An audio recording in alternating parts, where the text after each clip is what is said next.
Hola, bienvenidos al curso Electrónica B. Mi nombre es Marcelo Pérez y hoy veremos la clase número 25, amplificadores clase D, Full Bridge. En la clase anterior vimos los amplificadores clase D, Half Bridge. En este caso, vamos a ver una extensión de este tipo de amplificador, en el cual se forma un puente completo. Ahora, ¿en qué consiste este tipo de amplificador? Donde tenemos un amplificador clase D, como vemos acá, semipuente, otro amplificador clase D, semipuente acá, con sus respectivas etapas de modulación y de filtro, y la carga se conecta en forma diferencial entre los dos amplificadores clase D, entre los dos semipuentes. ¿Qué ventaja tiene eso? Bueno, lo primero es que podemos utilizar filtros de menor tamaño. Ya vamos a ver después, tiene que ver con la modulación.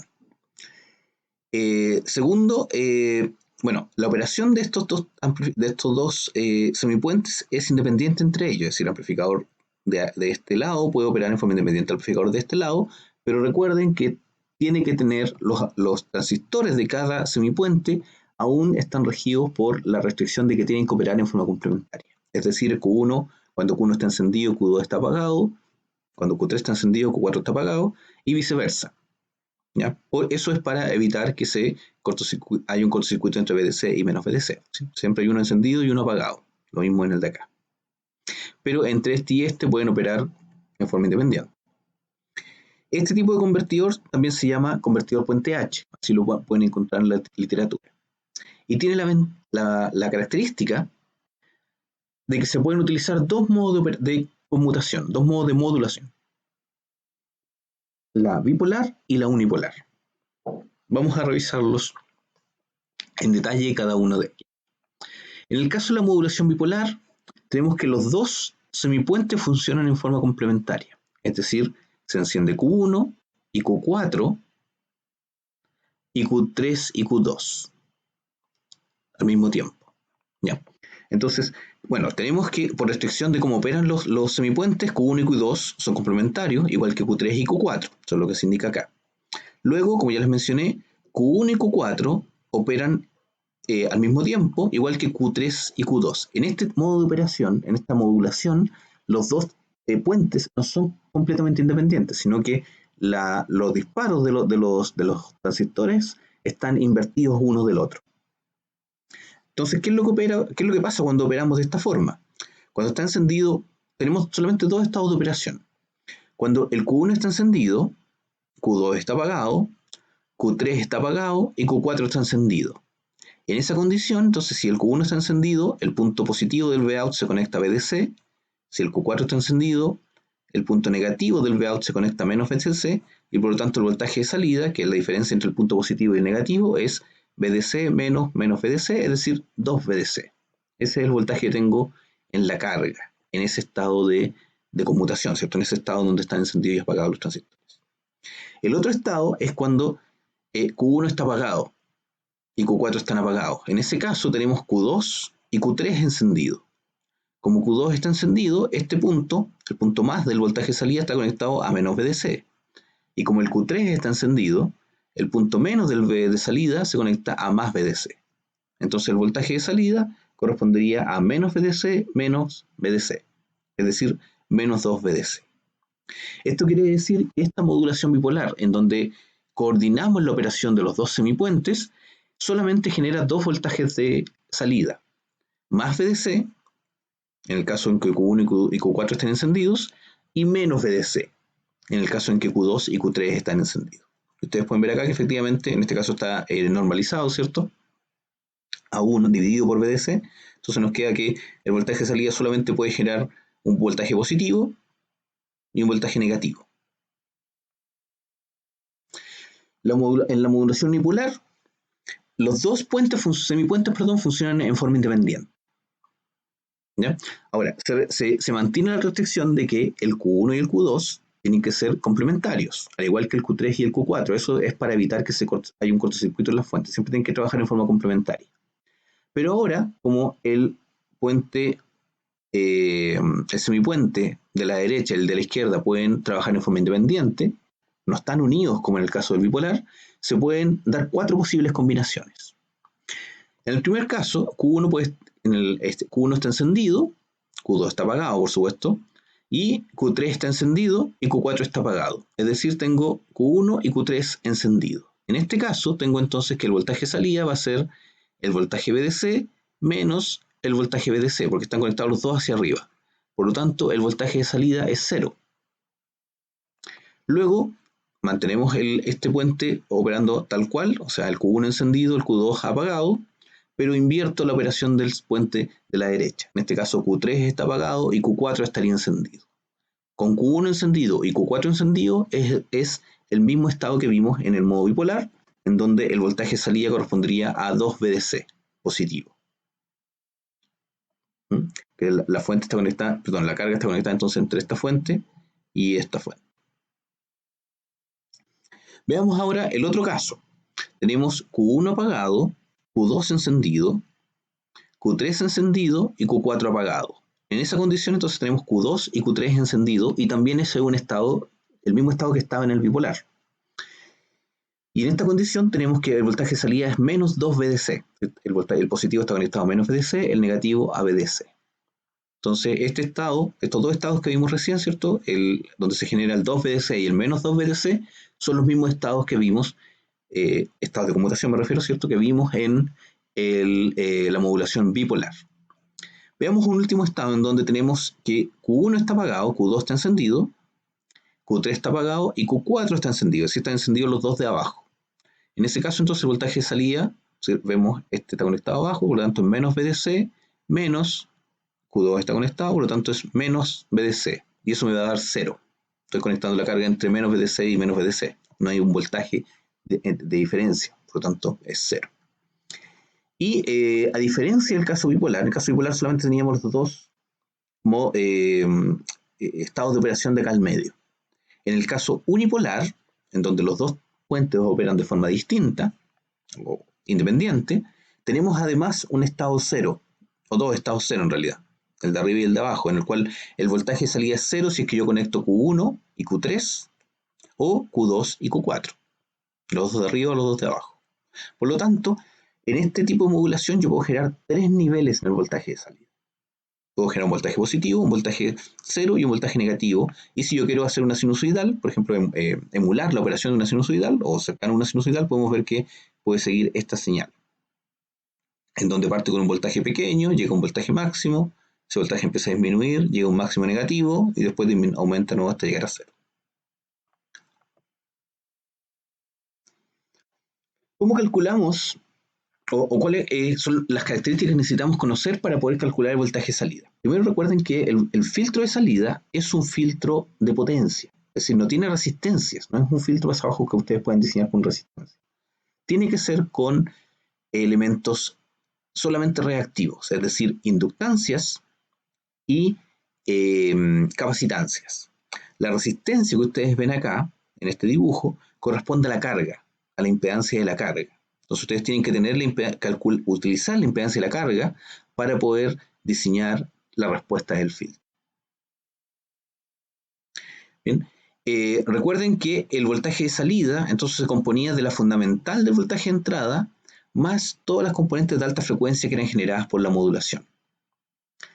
Entonces este filtro pasa abajo tiene que ser diseñado de tal forma de que deje pasar a todas las componentes de baja frecuencia que son las señales del BEIN y pueda eliminar las componentes de alta frecuencia, que son las componentes de frecuencia, de conmutación, de tal forma de poder recuperar de la señal conmutada la señal original. Como ya les mencioné, la respuesta en frecuencia de este filtro depende de la carga, aquí tenemos RL, y por lo tanto es clave conocer el valor de la carga o estimarlo de alguna forma para poder diseñar bien este filtro. Por supuesto, en algunos casos no se puede saber, pero hay que entonces diseñar el filtro para un cierto rango de impedancia de carga. Estos filtros, recuerden que estamos operando con una frecuencia de la portadora que es varias veces más alta que la frecuencia de la fundamental, que la frecuencia del voltaje de entrada. Entonces, si, por ejemplo, tenemos una señal de entrada que es audio, voz, que tiene hasta una frecuencia de 4 kHz, significa que tenemos que tener una frecuencia de la portadora que sea por lo menos 10 veces más alto que eso, es decir, hasta de 40 kHz. Y el rango de este tipo de amplificadores usualmente va en el orden de las decenas de kilohertz, en el rango de conmutación. Incluso hasta megahertz, esos son los diseños más altos que se pueden encontrar ahora. Para ese rango de frecuencias, los filtros se construyen en ferrita y se montan de la forma que ustedes ven acá, son bastante pequeños, aquí hay un clip para que vean la comparación, y se montan de la forma que ustedes pueden ver acá. O sea, directamente se construyen de tal forma que se pueden montar directamente en la placa impresa. Bueno, para generar la señal de disparo ya habíamos comentado que se necesitaba un circuito especial, que era un circuito de driver. Este circuito se necesita cuando utilizamos un puente que tenga los mismos semiconductores, ya sea un BJT-NPN como el que se muestra acá, o pueden ser dos PNP, usualmente son NPN, o pueden ser incluso tecnologías de MOSFET que vamos a ver en la próxima unidad. En este caso, recuerden que se necesita el driver por varios motivos. ¿Ya? Vamos a ver qué tipos de drivers se pueden generar, se pueden construir.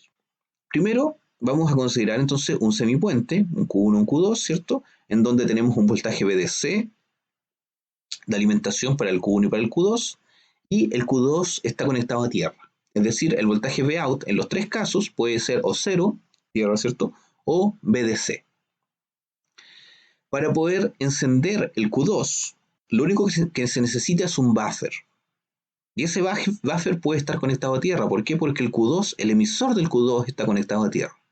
Por lo tanto, la electrónica que necesito para encender Q2 la puedo referenciar al mismo voltaje, y este tipo de dispositivo, ustedes pueden ver que el mismo en los tres casos, se llama usualmente low side driver o disparador del lado inferior.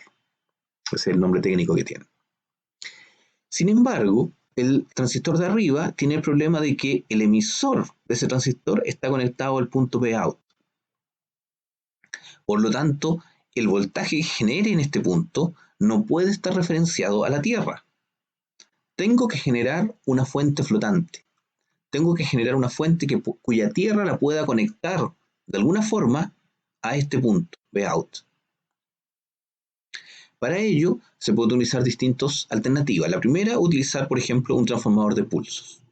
En este caso, entonces, tenemos el low side driver, ¿cierto? Que se enciende cuando el S, la señal de disparo, ¿cierto? Es un 1, se enciende el driver y por lo tanto encendemos Q2.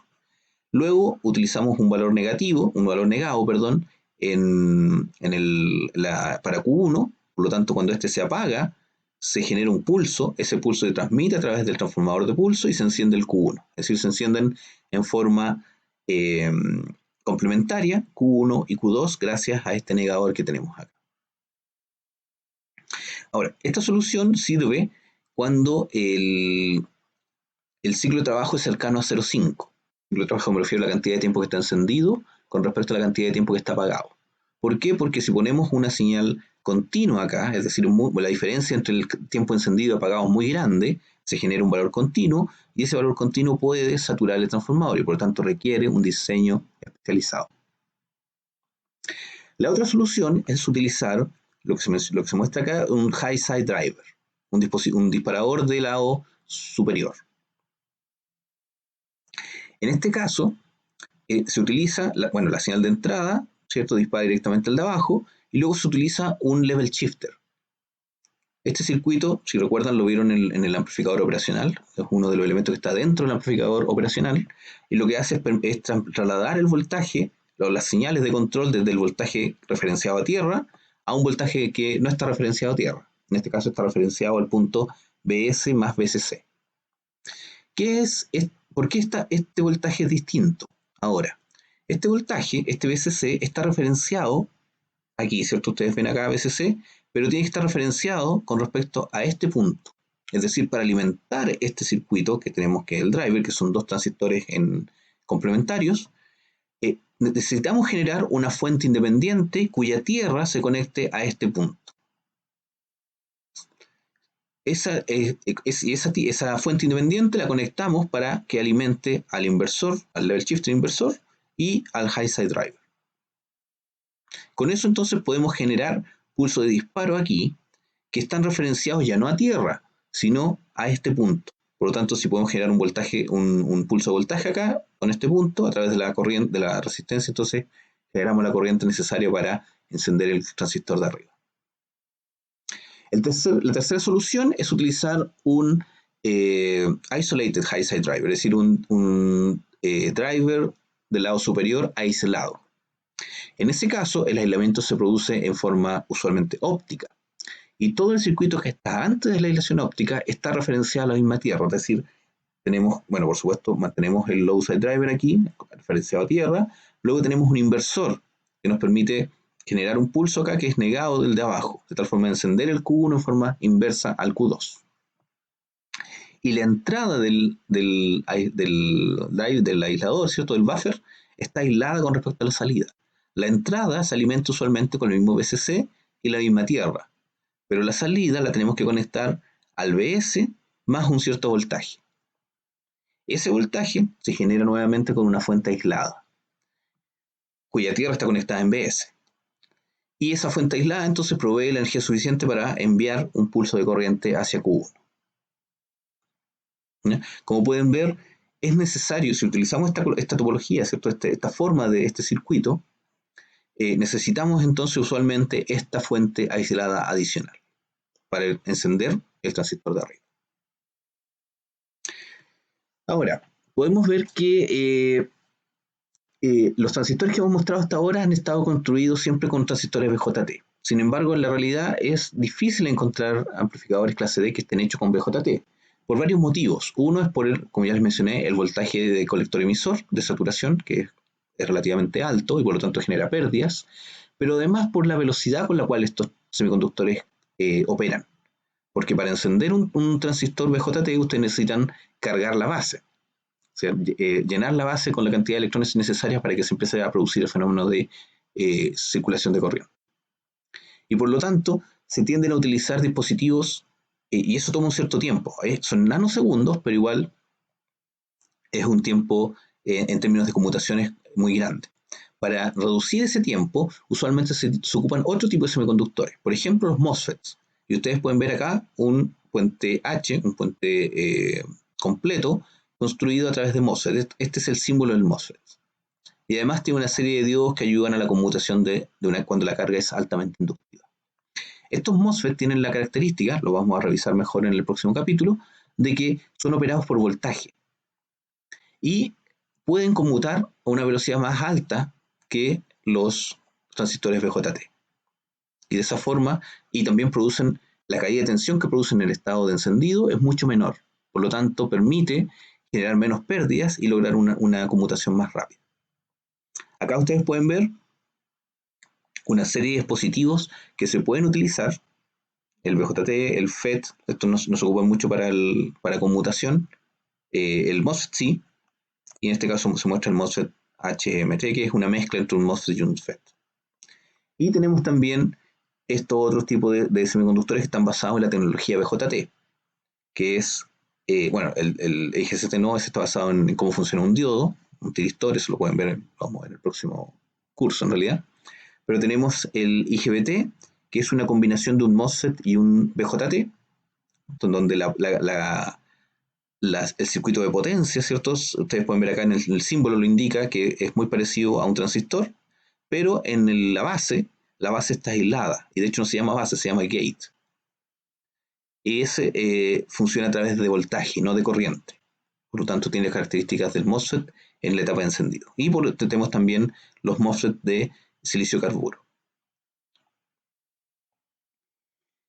Ahora, una característica, como ya les mencioné, importante en términos de pérdidas de los amplificadores clase D está dado por la conmutación, es decir, por el tiempo que se demora en pasar de corta saturación y viceversa. Porque durante ese tiempo, recuerden que pasa por la curva de carga, pasa por la curva lineal.